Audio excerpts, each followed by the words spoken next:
Salut à tous, c'est encore moi, Patrick Duval. Je vous rappelle que sur ma chaîne, je parle de tout ce qu'on peut faire soi-même. Abonnez-vous si vous aimez bricoler, il y aura plein de choses intéressantes. Et maintenant, passons directement au sujet de cette Votre vidéo. multimètre n'a pas de rétroéclairage? Ou bien il n'est pas assez lumineux et il n'est pas pratique de travailler avec l'appareil? Nous vous expliquons comment équiper votre multimètre d'un rétroéclairage à base de LED. Le populaire testeur de la série 830 est utilisé comme échantillon de test.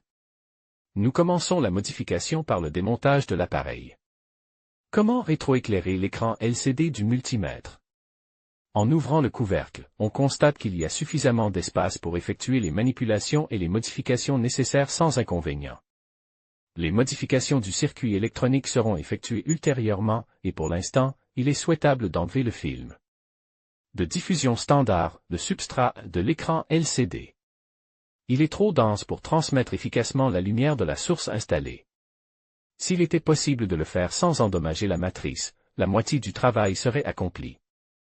Un nouveau film diffusant la lumière peut être extrait d'un vieil écran LCD provenant d'un gadget brûle.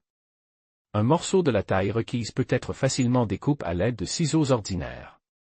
Il est toutefois déconseillé de le coller sur la matrice LCD, les traces de colle seront visibles lorsque l'appareil sera allumé. Il est préférable de le fixer d'une autre manière, en le plaçant sous les clips en plastique. Comme source lumineuse, vous pouvez utiliser des LED individuels ou un panneau de LED de taille appropriée provenant d'un ancien appareil. Après avoir trié les pôles d'alimentation et soudé les fils au conducteur, vous devez fixer la matrice sur le couvercle arrière du multimètre à l'aide de colle. Il ne faut pas oublier que les DEL sont chauffés pendant leur fonctionnement et qu'il ne faut donc pas utiliser de colle thermique dans ce cas. La matrice de rétroéclairage est alimentée à partir de la borne plus de l'appareil par l'intermédiaire de la résistance de limitation de courant 33 ohms, 1 kΩ. L'étape suivante est le test. Le multimètre assemble est mis en mode de mesure à l'aide de l'interrupteur. Le rétroéclairage installé s'allume immédiatement. Il est très lumineux. Vous pouvez facilement utiliser l'appareil même dans l'obscurité totale. Oui, pour un travail confortable, il suffirait probablement d'installer quelques DEL.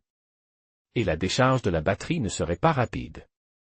Mais il s'agit d'une méthode de travail, et les perfectionnements, les caractéristiques et la variété des pièces utilisées sont toujours laisse à l'appréciation de l'exécutant.